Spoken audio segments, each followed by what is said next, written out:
Galnet News, your galaxy in focus, 27th of April 3301. In today's news, the Empire launches an attack on Volungu, Reorte liberated by the Alliance, alleged code attacks on traders in Iotenzas, the Empire is losing its grip on Tenche, and an exclusive profile on the Buckyball Run A-star record holder. Our top story today. This weekend saw the outbreak of a skirmish between Imperial and Federal forces in the small but significant system of Volungu. Reports indicate that the conflict was started by the Patron's Principles, an Empire-aligned organization based in the nearby Liberated region. For years, Liberated was caught in almost constant civil war as the Faviol and Blossom families fought to gain control of the region. The two sides eventually settled their differences, with the Imperial Faviol family ultimately being given governorship of the system. Now it looks as if the feud could be starting up again, as the Faviol family-run Patron's Principles have made the seemingly rash decision to attempt to expand their influence beyond Liaden's borders. President Halsey has denounced the move by Patron's Principles, calling it a reckless abandonment of years of hard-won peace. The Federal Navy has launched a small fleet to repel the invasion, and has requested that any commanders interested in securing Volungu should sign up for active duty aboard Jemison Refinery. When asked for comment, Chancellor Blaine's office stated that the Patron's Principles were acting without the support or knowledge of the Imperial Senate. Imperial sources close to the region noted that members of the East India Company have been dispatched to the area to try to resolve the matter peacefully.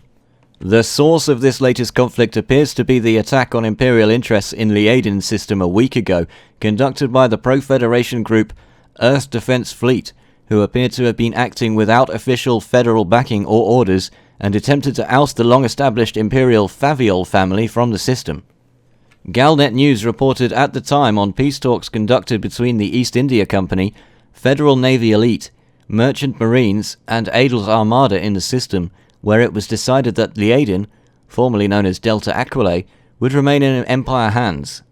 The incursion into federal space by the Patron's Principles appears to be a direct retaliation against perceived federal aggression towards them, but as tensions already run high in the area, there is a real danger that this event could turn to widespread conflict between two of the galaxy's major powers.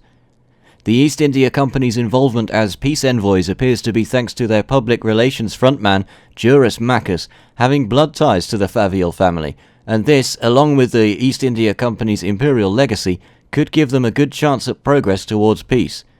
Galnet News has asked for comment from the East India Company, but we understand that their members are already busy in talks, and a statement was not available at this time. For the people of Volungu, this turn of events is another misfortune they would rather be without.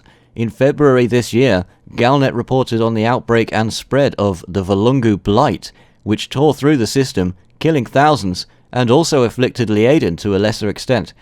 The Blight was eventually cured by Aisling Duval's medical staff. The outbreak of first contagion, then open conflict in Volungu, leaves many there asking what they did to deserve such a terrible few months. Some Alliance news now. After 3 weeks of intense activity in the Lave cluster, the Alliance Elite Diplomatic Corps has managed to return control of Reorte to an Alliance-aligned faction. Earlier this month, a local pirate group known as the Code had attempted to rename the cluster as the New Caribbean. While local residents were not in favor of the move, the Alliance military was initially slow to take the pirate threat seriously. However, undercover agents working on behalf of the Alliance Elite Diplomatic Corps have been working tirelessly with local community groups in order to prepare the ground for a swift battle to retake control of Davies High. As planned, the conflict ended swiftly and caused little disruption to the daily life of residents. Pilots from the pirate faction fought fiercely to defend their position, but the combined might of Alliance forces proved too strong, and locals woke this morning to find the Pro-Alliance League restoring order to their community. Alliance approval in Reorte now stands at a staggering 93%. Elsewhere in the cluster, groups loyal to the Alliance of Independent Systems are visibly taking the pirate threat more seriously.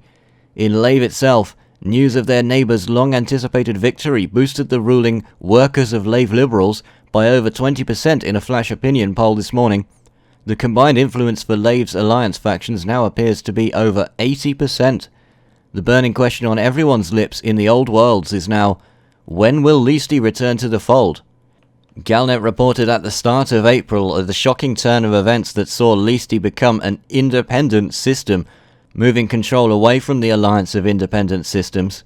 Many in the old world saw Listi as a stronghold of the alliance, but for the time being it remains in independent hands. It is likely that after reclaiming Reorte with minimal fuss, the experienced negotiators of the Alliance Elite Diplomatic Corps are planning something similar in the cluster's most important high-tech trading system.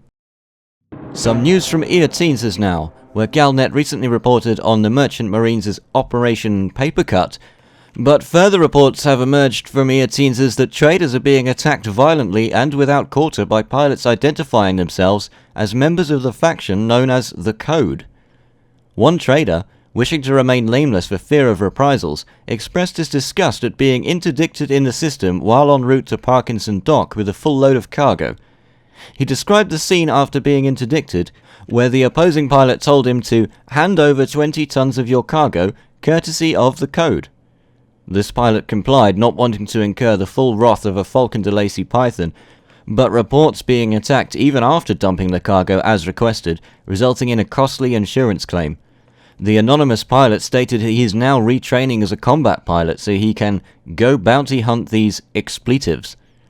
Galnet contacted the Code for comment, who stated, "The Code has no knowledge of any of its members operating in Earteens and believes the attacks on traders in this area constitute a false flag operation by another group to induce fear and hostilities.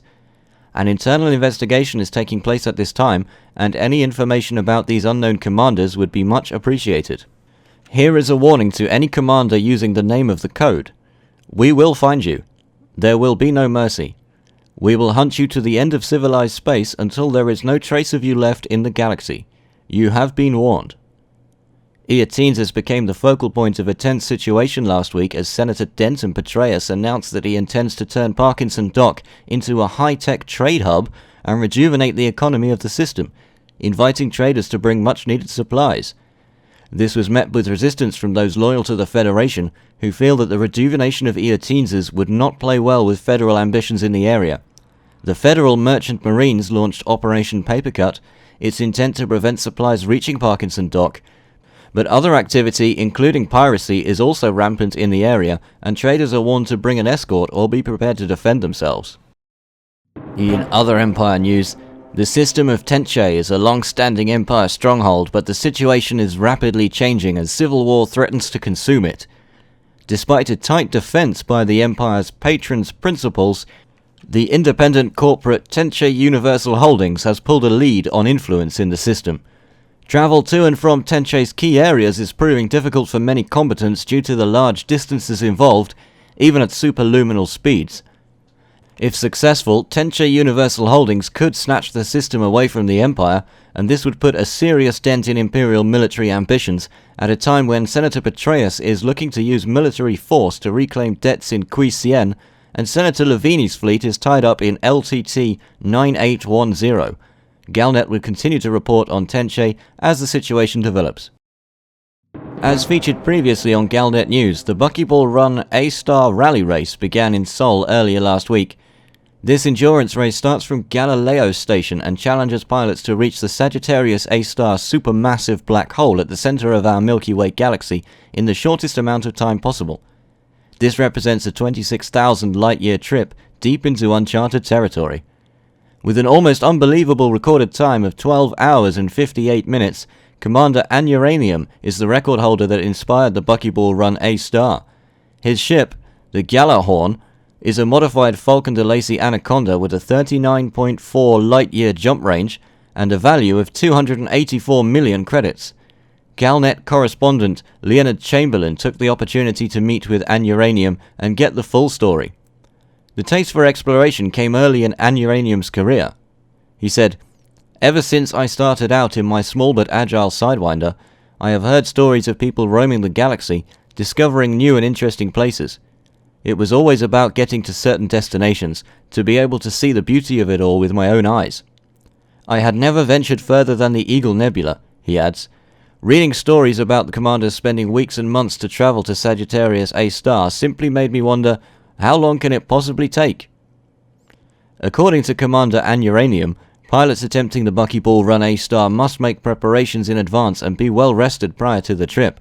He warns about the dangers of fatigue. A single mistake may send you crashing into a star, which is unpleasant to say the least. About his historic trip to Sagittarius A-star, he concludes, "I have stared into the abyss. I have been to the center of the galaxy. This was, above all, a test of willpower and endurance. Ah yes, I got some nice photos too." At the time of broadcast, the record had just been broken by Commander Alot. Flying a Lakon Spaceway's ASP Explorer named Big Bird, he reached the galactic core in 11 hours and 46 minutes. As for Commander Anuranium, he was last seen departing again for Sagittarius A-star aboard a Lakon Type 6 transporter named the Laser Cow. That's the Galnet news for today. Tune in next time to keep your galaxy in focus.